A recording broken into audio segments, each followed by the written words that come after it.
नमस्कार जय जगन्नाथ जय बाबा बराल बालुकेश्वर पुणी एक वीडियो को आपण मानू स्वागत जनाऊँगी आपण मैंने केमिति अछंती आशा करुच्ची समस्ते भलरे थिबे आ खुशी रे मध्य थिबे। आजिर भिडियोटी आपण मानकु एतिकी रिक्वेस्ट करी आपण माने प्रथम शेष जाए देखिए।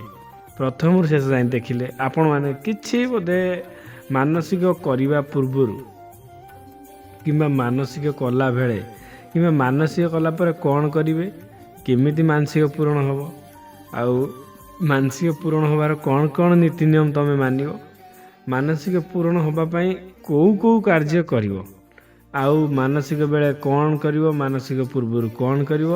आज भिडियोटी बाबा बालुकेश्वर उपर सबुदिन आम लव मोटिवेशन उपर पकौ जो मानकर हो सारी से अनुभूति को आउ मु कुहे अन्य जार जार सब हेची केमिति हैला कौन कहानी थिला शेषर कौन हैला आउ केते दिन संबार करके पाइले सबू मु कुहे किंतु आज बाबा बराल बालुकेश्वर विषय किसी कहवाई चाहूँगी।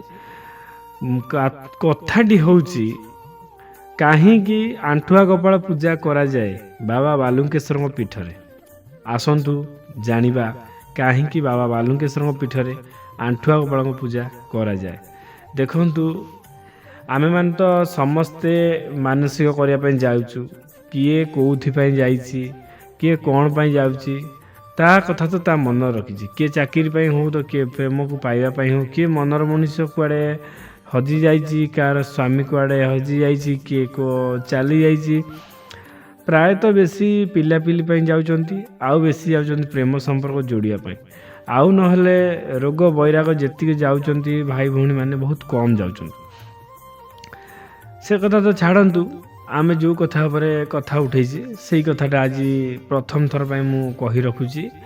कथाटी होउछि बाबा बालुकेश्वर पाखरे काहेकि आंठुआ गोपाल पूजा करा जाउछि संतान गोपाल पूजा आंठुआ गोपाल पूजा करा जाउछि। माँ जने तंकर नाती पाई माने नाती तो हेई नहीं गोटे नाती आसु बोली से आंठुआ गोपाल पूजा करथिले आउ करिचंती मध्य का माँ केमिति का पाई मु तो कहि परिबि नाही किंतु प्राय अछंती समस्ते जाइकी करूचंती आउ मो तो जाए जहाँ कष्ट करके आसी मु ही करछि मो पाई के जाई नांती कि केई ठाकुर को डाकी नांती धन्य से माँ जे ता नाती की पाइबा आंठुआ गोपाल पूजा करछि तार थंबनेल तांको फोटो अछि पूरा फुल वीडियो भी तो नहीं तथापि ए वीडियो एइठे गोटे शॉर्ट वीडियो रही एथरे मु पक्के देबी किमित कोन सब आंठुआ गोपाल पूजा करंती। हाँ जो माने प्रेम पाई मानसिक करूछ ना सेमानकु आंठुआ गोपाल पूजार कौन प्रकार दरकार पड़ियो नहीं आ जो माने पिलापिली पाई मानसिक करूचंती से माने केमिति करिवे आंठुआ गोपाल पूजा।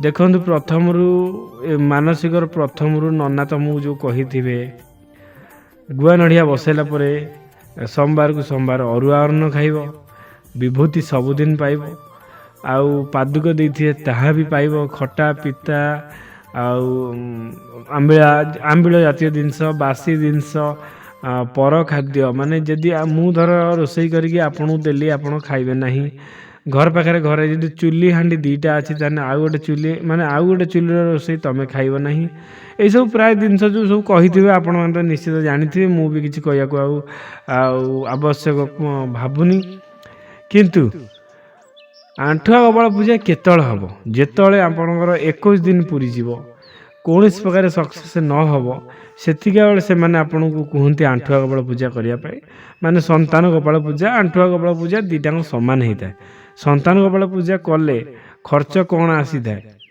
संतान गोपाल पूजा कले खर्च मिनिमम 15-20 हजार टका आसी थाए तापर कौ नना केमिति केते टका भितर करंती केते टका रेट नियंती से तो सब अलग कथा किंतु संतान गोपाल पूजा 15-20 हजार भितर पड़ी थाए। जो माने संतान गोपाल पूजा करने चाहूँ से माने करें किंतु आमे माने टिके धैर्य धरले भल हुंता। धैर्य धरले कौन ना मानसिकटी करंतु मानसिक करिया भितर 21 दिन जो नीति नियम पालिया कथा पालिबा तार नियम होउची 3 मास भितर किछि ना किछि सक्सेस हबो जदि न हबो 6 मास भितर हबो। आमे यदि धैर्य न धरी ଅଧୈର୍ଯ୍ୟ ହେଇକି ଆଣ୍ଠୁଆ ଗବଳ ପୂଜା କରିଦେବା, ସେଥିରେ କିଛି କଥା ନାହିଁ, କରନ୍ତୁ। ଆଣ୍ଠୁଆ ଗବଳ ପୂଜାର ବି ରେଜଲ୍ଟ ସାଙ୍ଗେ ସାଙ୍ଗେ ନୁହଁ।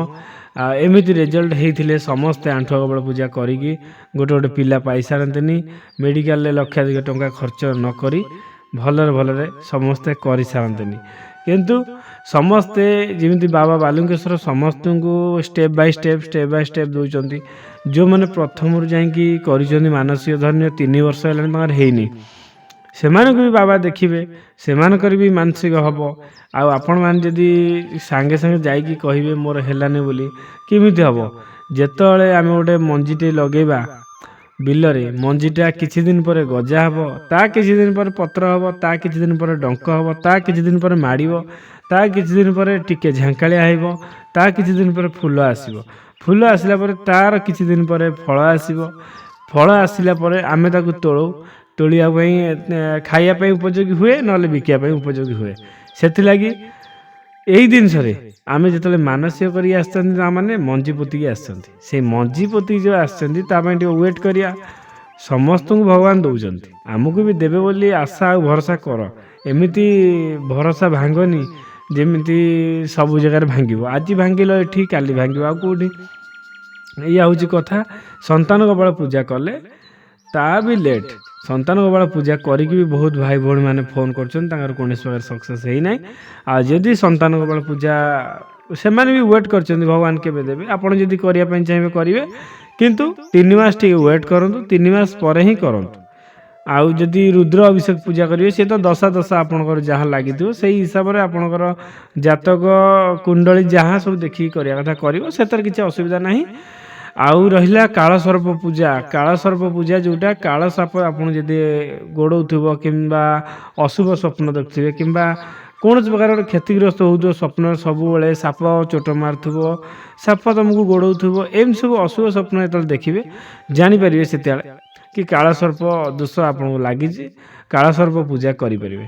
ତାପରେ ରହିଲା ଝିଅମାନଙ୍କର ମଙ୍ଗଳା ଦୋଷ, ଯେଉଁଟାକି ବାହାଘର ହେଇପାରେନି ପ୍ରାୟ ଝିଅଙ୍କର, ସେ ଝିଅଙ୍କର ସେଠି ମଙ୍ଗଳା ଦୋଷ, ମଙ୍ଗଳା ପୂଜା ବି ହେଇବ। ଆଉ ମୁଁ ଏଯାଏଁ ଦେଖି ନାହିଁ, ଆପଣମାନେ ଯଦି କରିବା ପାଇଁ ଚାହିଁବେ ଆପଣମାନେ କମେଣ୍ଟ କରିବେ, ମୁଁ ନନାଙ୍କ ସହିତ କଥା ହେଇକି ଆପଣଙ୍କୁ ସଜେଷ୍ଟ କରିବି କି ସେଠି ହେଇପାରୁଛି କି ନ ହେଇପାରୁଛି। ଏତିକି ରହିଲା ଜିନିଷ। ଆଉ ଗୋଟିଏ କଥା ଆପଣମାନଙ୍କୁ କହି ରଖିବା ପାଇଁ ଚାହିଁବି, କେତେବେଳେ କେବେ ବି ବରାଳ ବାଲୁଙ୍ଗେଶ୍ୱରଙ୍କ ପାଖରେ ଯଦି ମାନସିକ କରୁଛନ୍ତି ତାହେଲେ 21 ଦିନରେ ଜଳ ଅଭିଷେକ କରିଦିଅନ୍ତୁ। ଯଦି 21 ଦିନ ଭିତରେ ନ କରିପାରୁଛନ୍ତି ତା 2-3 ଦିନ ଗଡ଼େଇକି କଲେ ବି ଚଳିବ। ଯଦି 21 ଦିନ ଭିତରେ ନ କରୁଛନ୍ତି, ଆପଣଙ୍କର ପ୍ରାଇଭେଟ୍ ଜିନିଷ ଯଦି କୌଣସି ପ୍ରକାର ଦେହ ପା ଖରାପ ରହୁଛି, ଝିଅମାନଙ୍କର, ଭଉଣୀମାନଙ୍କର, ମାଆମାନଙ୍କର କି ମାସିକ ଧର୍ମ ଆସିଯାଉଛି, ତା ଆଗରୁ ଆପଣମାନେ କରିପାରିବେ, କିନ୍ତୁ ଲେଟ୍ ଏତେ କରାନ୍ତୁ ନାହିଁ। ଧରିନିଅ 21 ତାରିଖ ଆମର 18 ତାରିଖ କି 19 ତାରିଖ ଆଡ଼କୁ ଆପଣଙ୍କର ଧର୍ମ ଆରମ୍ଭ ହେଇଯାଉଛି, ତାହେଲେ 15 ତାରିଖ ଆଡ଼କୁ ଯାଇକି କରିଦିଅନ୍ତୁ, ସେଇଟା ହେଉଛି ଭଲ ରହିବ। 21 ଦିନ ଭିତରେ ଯେତେବେଳେ ଜଳ ଅଭିଷେକ କରିବେ ବି ଚଳିବ। ଏତିକି ହେଉଛି ଆଜିର କଥା। ଆଉ ବାବାଙ୍କ ପାଖରେ ମାନସିକ କରିବା ପାଇଁ ଚାହୁଁଥିଲେ ଆପଣମାନେ କଣ୍ଟାକ୍ଟ କରିପାରିବେ ନନାଙ୍କ ନମ୍ବରକୁ। ଯେଉଁମାନଙ୍କ କତିରେ ପଇସା କମ୍ ଅଛି, ଆପଣମାନେ ମୋତେ କଲ୍ କଲେ ମୁଁ ନନାଙ୍କ ସହିତ କଥା ହେଇକି ଆପଣଙ୍କର କରେଇଦେବି। କାହିଁକିନା ପଇସା ହେଉଛି ବଡ଼ କଥା ନୁହଁ, ପଇସା ଆଜି ଅଛି କାଲି ନାହିଁ। ଆଉ ଭଗବାନଙ୍କ ପାଖରେ ତମ ଦୁଃଖଟା ପହଞ୍ଚିବା ହେଉଛି ବଡ଼ କଥା। ମୁଁ ତ ପ୍ରାୟ 2 ଜଣଙ୍କର ହାତରୁ ଦେଇକି ମୁଁ ମାନସିକ କରିଦେଇଛି। ଆଉ ଜଣେ ବି ଦେଇକି କରିଦେଇଛି ଢେଙ୍କାନାଳ ନା ରାଇରଙ୍ଗପୁରରୁ।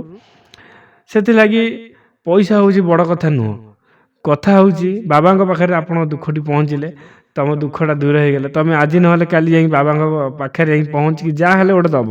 ଏଇଠି ହେଉଛି ଖୁସି। ବାବା ସେତିକି ଆଳ ଅନେଇକି ବସିଥାନ୍ତି, ତାର ତ ମୁଁ ଏତିକି କରିଦେଲି, ଦେଖିଆ ସିଏ ମୋ ପାଇଁ କ'ଣ ନେଇକି ଆସୁଛି।